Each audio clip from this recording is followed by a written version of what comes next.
Let's turn now to someone else who has been recording nature's destructive power. In this case, on the Big Island of Hawaii, where the Kilauea eruption is still ongoing, creating fissures and potentially deadly lava flows. Civil defense authorities in Hawaii say there are now at least 20 fissures that have opened up, creating lava flows like this one. Demian Barrios is the photographer and the lava chaser behind these images. He joins me now from Kapoho. And Demian, we're watching this footage that you've captured since the eruptions began. Can you describe for us what it's like to get that close to the lava? Yeah, definitely. Thanks for having me today, guys. It's very intense out there. Obviously, the lava is very hot. There is a small amount of danger getting to that within that proximity to the lava itself. And, it's a mix of emotions. It's really exciting to see the volcano basically creating new land and to be there and watch this eruption. We haven't had a fissure eruption like this on the island since 1955. So it is really a very unique and historical eruption that we're witnessing, but is also very shocking and tragic. The community has been impacted, especially Leilani Estates.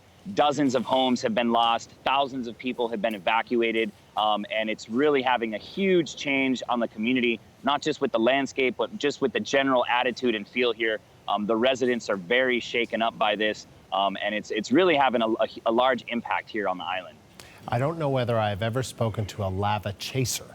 Can you just tell me a little bit about what it is that inspires you to get that close? I've been referring to myself as a lava chaser because this particular flow, we've actually had to chase it.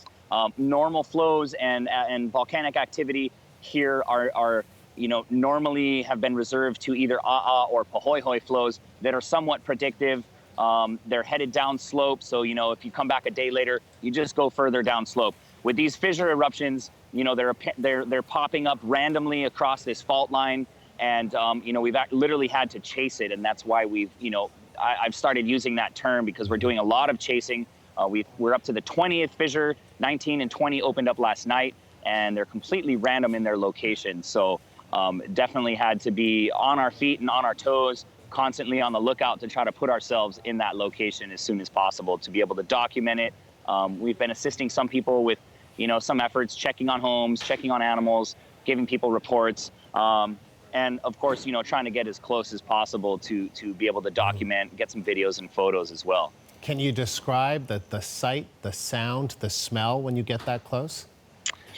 The sight is overwhelming. You basically have a huge crack in the ground that starts off with a crack. It gets bigger and bigger. Next thing you know, smoke starts to come out of it. And when the lava starts coming out, it just starts shooting out. You might be able to see some of the smoke clouds behind me on one of the previous fissures. It's throwing out some smoke.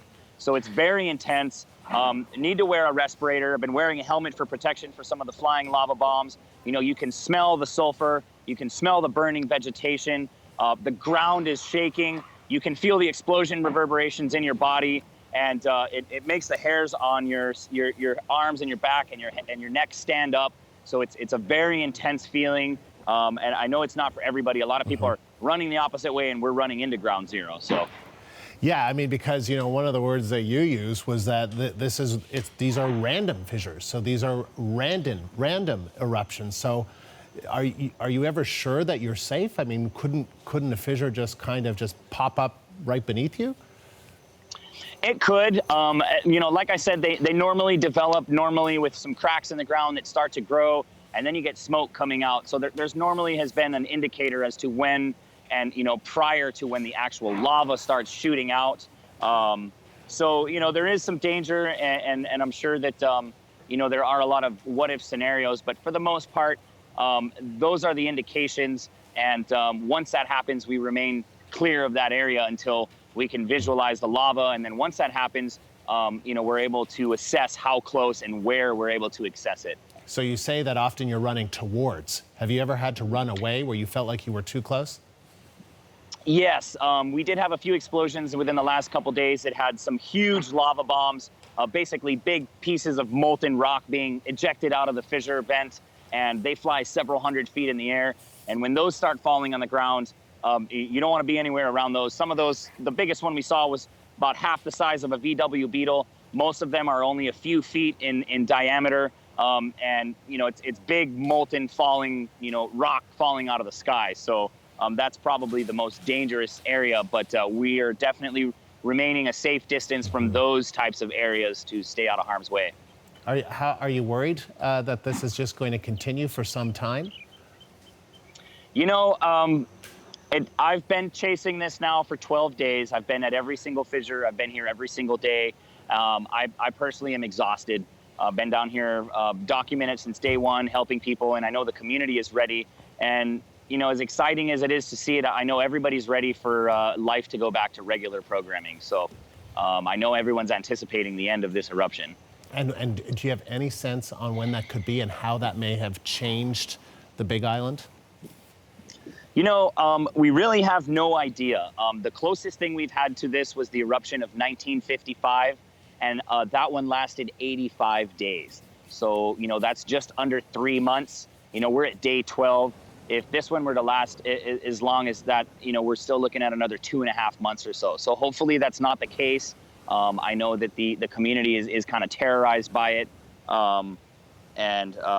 It's been really shocking to watch firsthand and be present and watch the amount of homes and destruction happening here on the community. Demian, it was good to speak to you. Thank you very much. Thanks for having me, guys. Demian Barrios, a lava chaser on the Big Island in Hawaii.